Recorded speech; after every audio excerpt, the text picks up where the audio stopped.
Hello, and welcome to our series of blogs, Conversations with, Conversations About, where we introduce topics that are relevant to local communities and colleagues working in departments across Leicestershire County Council. The aim is very simple, is to bring closer some aspects or issues from work that takes place in the county, where it might be possible to participate or to learn about something that can have a local interest and impact. And in doing that, we can communicate with greater audiences. Today, we're talking with Mel and Natalie. Hello. Hiya. Natalie, who are the brains behind Gather, Create, Grow, and media sensations in Speedlands today this summer. Don't know about Hardly. I'm sure this question has been asked before, but just for the benefit of everyone, what is Gather, Create, Grow, please? So Gather, Create, Grow is a community interest company, which was founded and run by myself and Nat.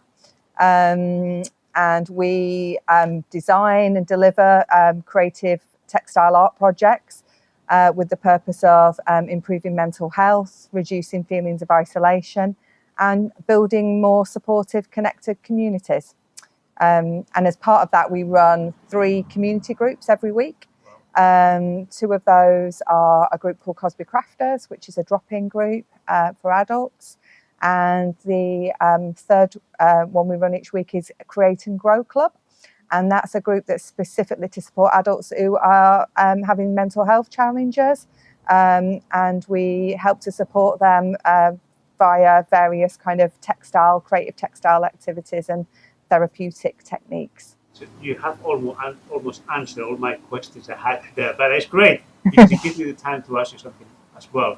So what you want to achieve ultimately was that level of community cohesion. If I understand correctly, the variety, the diversity of things that you do came up as a result of starting doing this, and then different ideas, different concepts, different audiences came to be, isn't it? Yeah, I think we grew and evolved quite naturally, didn't we? Yeah. Mel and I moved to the village.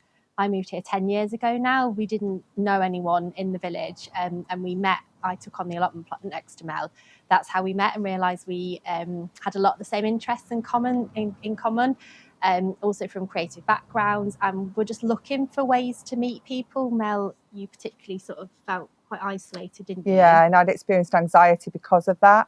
Yeah, and just wanted to kind of feel like I belonged in my community, and it was important to me to feel really connected and like the community was mine, and I had played a part in it. I was contributing to it, not just living here. What was the reception from people? Because I know I live in a small village as well, and I know sometimes if you come up with something which may be slightly different to the norm, it's been more difficult, not because people wouldn't accept it, but it takes a little bit of time. How did people receive it? And you know, how many volunteers you got now, for example? Well, we just set up a craft group just to meet people for ourselves, really. And we had 8 people turn up to that first meeting, didn't we? Yeah. We weren't sure if anyone was going to come. And sort of just gradually from that, we have grown, like I said, sort of unintentionally. We did a little yarn bomb with those first 8 people that summer, and just really saw the benefits of that. So we saw that people loved participating, different groups got involved from the village. We saw the sense of pride and belonging for those people that were involved, and that they felt connected to each other and their community, didn't they? Yeah, I think they were. I think the people, the key was that we were kind of outsiders initially, but a lot of the people who came to the group weren't. And so people who were taking part and creating the yarn bombs, which we do, they'd lived here a long time. And so they were a big part of the community. So it was being created by, by the community. They were part of it. So it wasn't something that was being done to the community. It was the community itself creating those things. That's interesting, really. So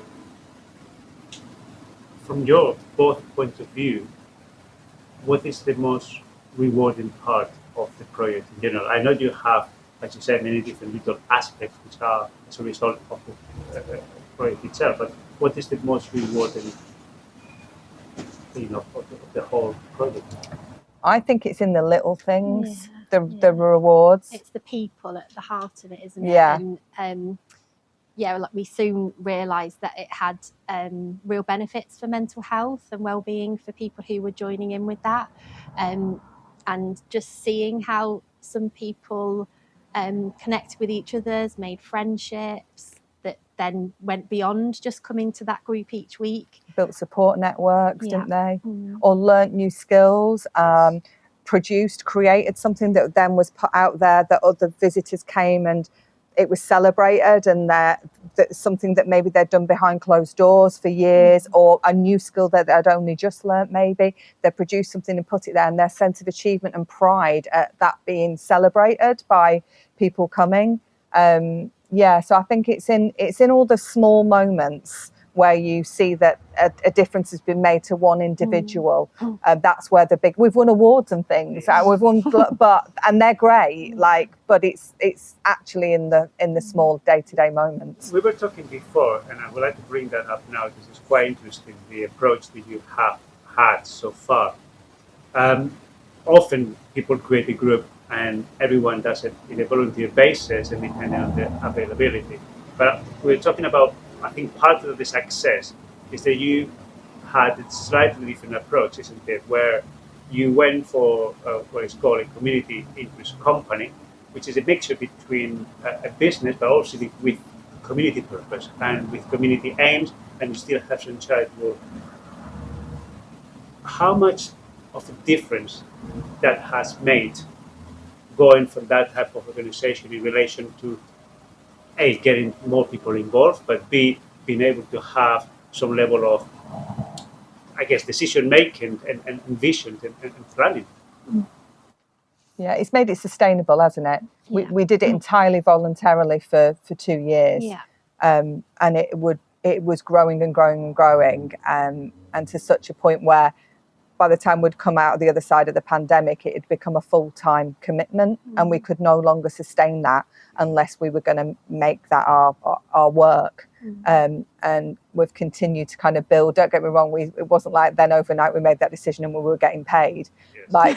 That has been a very slow, long process and we're still working on that. But it's ultimately made sure that this could continue, hasn't it? Without us becoming a kit, we couldn't have done it. No. It would have needed to revert back to maybe a once-a-week community group that we did voluntarily, and that would be it. Yeah, the volunteers didn't want that level of responsibility or to be driving something. They wanted that to be us, so it felt right that we made that switch. And it's my final question, Meg. Do you think? We were talking earlier about the difficulties of communities in 21st century to have the same level of commitment they had in the past. Do you think that, or do you see that as a way forward to make communities more sustainable, whereby it needs to be an element of somehow generating some income and people being paid so they can pool the community, and it's a level of responsibility attached to that? Yeah, definitely. I think you have to value the work that people do in roles like ours, not just us as people, all over the country, everywhere, doing really brilliant, valuable work for their community. And I think it can be that can be sort of overlooked or taken for granted, that people will just give that time for free. So I think it's about putting value to that, but I also think that without people leading it and driving it forward, then projects are most vulnerable to closing and stopping, because if it's purely volunteer led, those volunteers, something might happen in their life or they have other commitments and they can no longer commit that and drive that and don't have the time. And I think as a society we're moving to we're time poor, aren't we? Yeah. Thank you both of you. That is very interesting. Thank you very much for your time as well. Oh, that's all right, Juan. No worries.